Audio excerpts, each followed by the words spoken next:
नमस्कार, मैं भावना स्वामी, प्रवक्ता, राजस्थान शिक्षा महाविद्यालय ब्रह्मपुरी, जयपुर।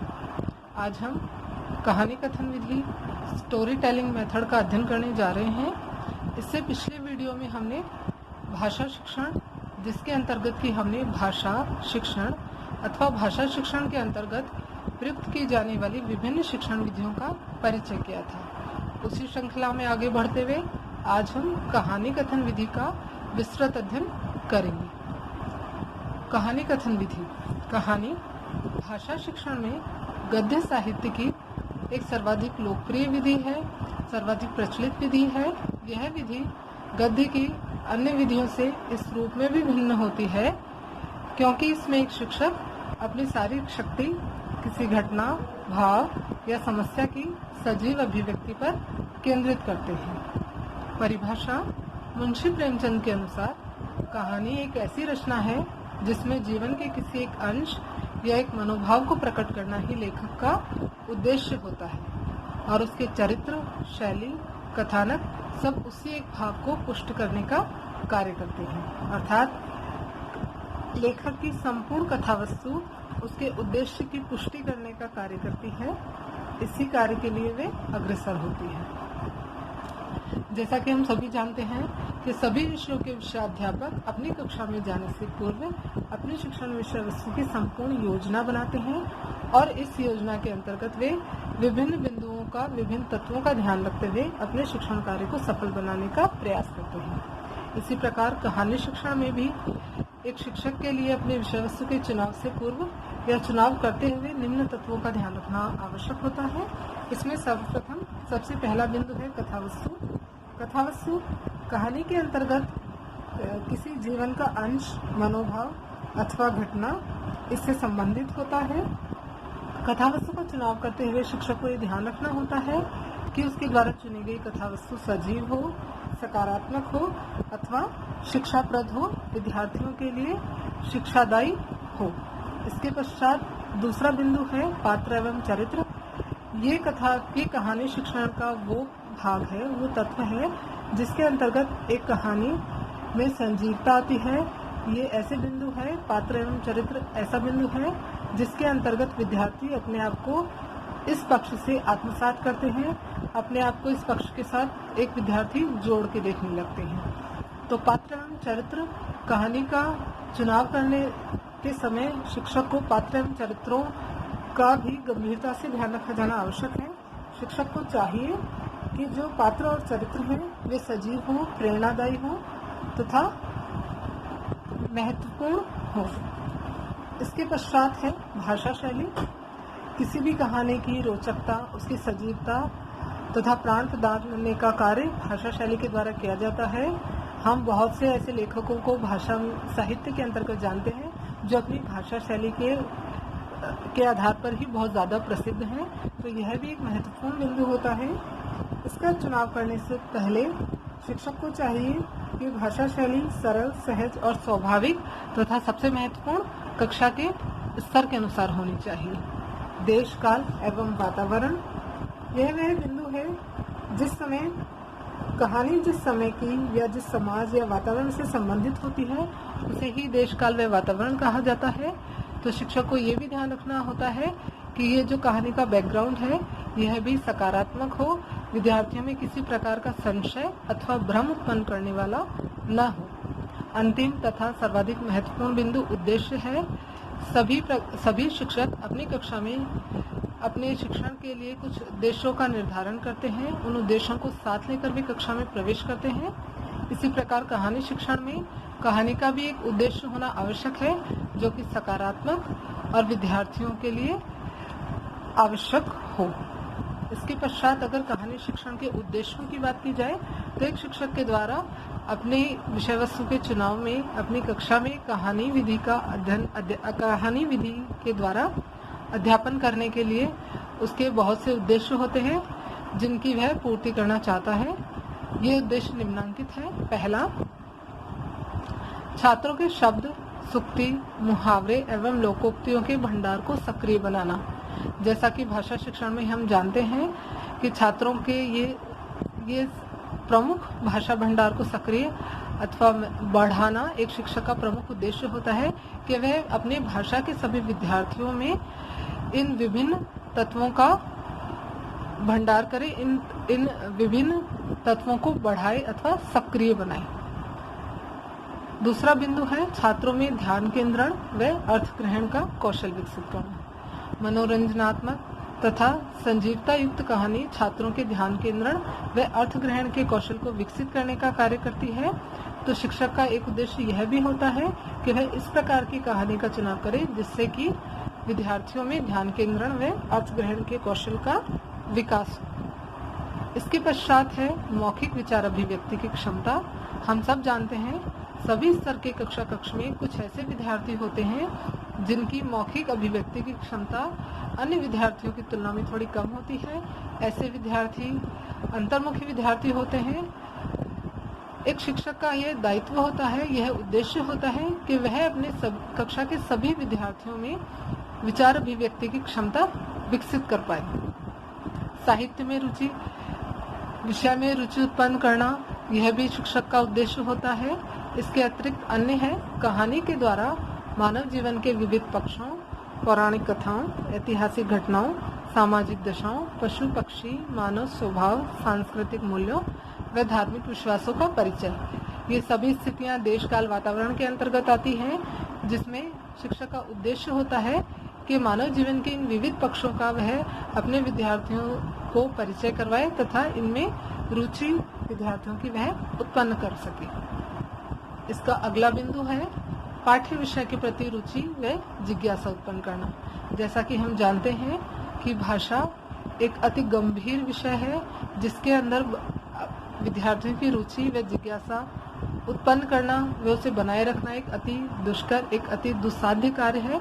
तो शिक्षक का एक उद्देश्य यह भी होता है कि वह इस प्रकार की विषय वस्तु का चुनाव करे अपनी हर कक्षा में जिससे कि उसके विद्यार्थियों की उसके विषय के प्रति, भाषा के प्रति रुचि व जिज्ञासा बनी रहे। इसके पश्चात पाठ के कठिन व सूक्ष्म तथ्यों को सरल व बोधगम्य बनाना। एक शिक्षक का यह भी उद्देश्य होता है कि पाठ के अंतर्गत आने वाले कठिन और सूक्ष्म तथ्यों को वह किस प्रकार स्पष्टीकरण से सरल रूप में व बोधगम्य रूप में अपने विद्यार्थियों के समक्ष प्रस्तुत कर सके जिससे कि विद्यार्थी अर्थ ग्रहण कर पाएं। इसके पश्चात सृजनात्मक व अमूर्त शक्तियों का विकास।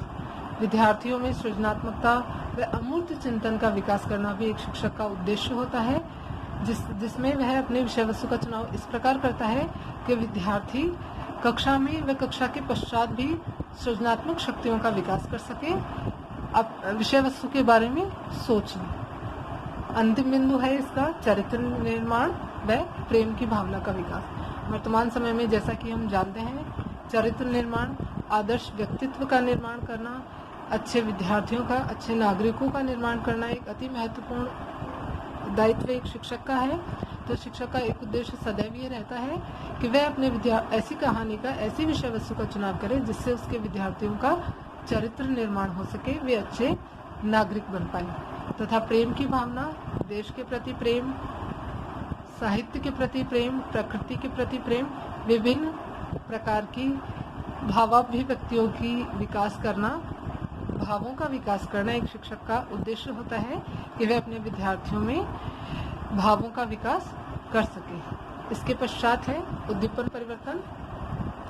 जब कक्ष में एक शिक्षक लगातार अध्ययन अध्यापन का कार्य चलता रहता है, कक्षा में वह अध्यापन करवाता रहता है, तो ऐसी स्थितियां देखने को मिलती हैं। कई बार ऐसा देखा जाता है कि कक्षा में निर्जीवता अथवा बोरियत का वातावरण बनने लगता है। तो इस स्थिति से निपटने के लिए, इस स्थिति को दूर करने के लिए, कक्षा में सजीवता लाने के लिए, रोचकता उत्पन्न करने के लिए विद्यार्थी को माफ कीजिएगा, शिक्षक को बहुत से ऐसे कार्य करने होते हैं जिसके द्वारा वह विद्यार्थियों का ध्यान अपनी ओर आकर्षित कर सके। और विभिन्न प्रकार की स्थितियों में विभिन्न प्रकार का व्यवहार एक शिक्षक के द्वारा किया जाना चाहिए, जो कि निम्नांकित है। प्रथम है अध्यापक संचालन, भाव भंगिमा, वाणी में उतार चढ़ाव, भाव केंद्रीकरण, अंतः क्रिया शैली में परिवर्तन, मौन विराम और सहायक सामग्री का उपयोग। इन सभी क्रियाओं के द्वारा वह कक्षा में अपने विद्यार्थियों का ध्यान अपनी ओर आकर्षित कर सकता है। इन सभी बिंदुओं को मैं कुछ चित्रों के माध्यम से आपके साथ और अधिक स्पष्ट करना चाहूँगी। पहला बिंदु है हमारा अध्यापक संचालन। जब एक शिक्षक एक स्थान पर खड़े रहकर अपना अध्यापन कार्य करवाता है तो कई बार विद्यार्थियों का ध्यान भंग होता है या भटकाव की स्थिति उत्पन्न हो जाती है। ऐसी स्थिति में शिक्षक को चाहिए कि वह एक स्थान पर खड़े न रहकर इधर उधर घूमते हुए या अपनी जगह को बदलते हुए अपना शिक्षण कार्य करवाए, अपनी कहानी का अध्यापन करवाए, अथवा श्याम पट पर लिखकर विभिन्न चित्रों के माध्यम से वह अपने विद्यार्थियों का ध्यान भी अपनी ओर आकर्षित कर सकता है। इसके पश्चात है भाव भंगिमा, अर्थात विभिन्न संवेगों के प्रदर्शन के द्वारा भी एक शिक्षक अपने शिक्षार्थियों का ध्यान अपनी ओर आकर्षित कर सकता है, कक्षा में शिक्षण में रुचि उत्पन्न कर सकता है। इसके अंतर्गत शिक्षक के द्वारा हंसना, स्नेह, विभिन्न भावों को जिसमें है हंसना, स्नेह, क्रोध, आश्चर्य, स्वीकृति, करुणा, नेत्रों का संचालन, हाथों का संचालन और विभिन्न प्रकार की क्रियाएं जो कि कथा वस्तु के अनुसार चलती रहती है, इन सभी का प्रयोग करके वह कक्षा का ध्यान अपनी ओर आकर्षित कर सकता है तथा कहानी में सजीवता व रोचकता उत्पन्न कर सकता है। इसके पश्चात अगला बिंदु है वाणी में उतार चढ़ाव।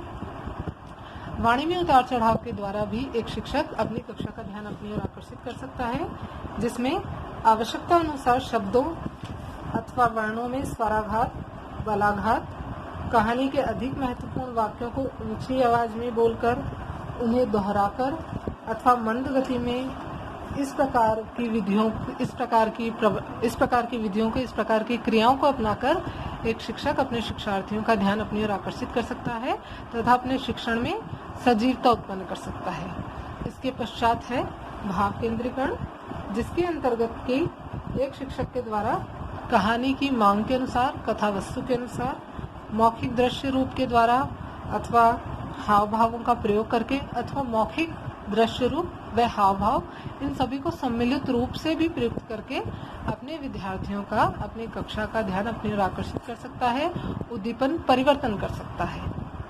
इसके बाद ये एक अति महत्वपूर्ण बिंदु है और बहुत ज़्यादा लोकप्रिय, बहुत ज़्यादा आवश्यक बिंदु है, जिसके अंतर्गत अंतःक्रिया शैली में परिवर्तन के द्वारा भी संपूर्ण कक्ष को अपनी ओर आकर्षित किया जा सकता है, जिसके अंदर एक शिक्षक अपने छात्रों के मध्य आवश्यक क्रियाएं करता है, जिसमें अध्यापक अपनी संपूर्ण कक्षा से या अध्यापक व छात्रों के मध्य अथवा छात्र व छात्रों के मध्य विभिन्न प्रकार के वार्तालाप, विचार विमर्श व प्रश्नों आदि के माध्यम से अंतःक्रिया में परिवर्तन किया जा सकता है, उद्दीपन परिवर्तन किया जा सकता है। इसके पश्चात अगला बिंदु है मौन विराम। यह भी एक महत्वपूर्ण बिंदु है। बहुतों बार कक्षा में ये देखा गया है कि जब एक शिक्षक अपना अध्यापन करवाते करवाते अचानक मौन हो जाते हैं तो संपूर्ण कक्षा का ध्यान उस शिक्षक की ओर चला जाता है, संपूर्ण कक्षा शिक्षक की ओर देखने लगती है। तो यह भी एक बहुत अच्छा माध्यम है, एक बहुत अच्छा बिंदु है, जिसके द्वारा एक शिक्षक संपूर्ण कक्षा का ध्यान अपनी ओर आकर्षित कर सकते हैं। इसके पश्चात अंतिम बिंदु है सहायक सामग्रियों का प्रयोग। इसके अंतर्गत शिक्षक विभिन्न सहायक सामग्रियों के प्रयोग के द्वारा अपनी कक्षा में रोचकता, अपने शिक्षण में संजीवता, कहानी में पात्रों में सजीवता, सहजता और विद्यार्थियों की रुचि व जिज्ञासा उत्पन्न कर सकता है। यह एक वर्तमान समय में सर्वाधिक प्रचलित प्रकार है, जिसके द्वारा अध्यापक अपना शिक्षण करवाते हैं। कहानी कथन विधि, स्टोरी टेलिंग मेथड यहीं तक था। आशा करती हूँ मेरा प्रयास आप लोगों के लिए महत्वपूर्ण रहा होगा। आगे की कक्षाओं में, आगे के वीडियो में हम कहानी कथन विधि, माफ कीजिएगा, भाषा शिक्षण के अन्य प्रकारों का अध्ययन करेंगे। नमस्कार, स्टे सेफ, स्टे होम।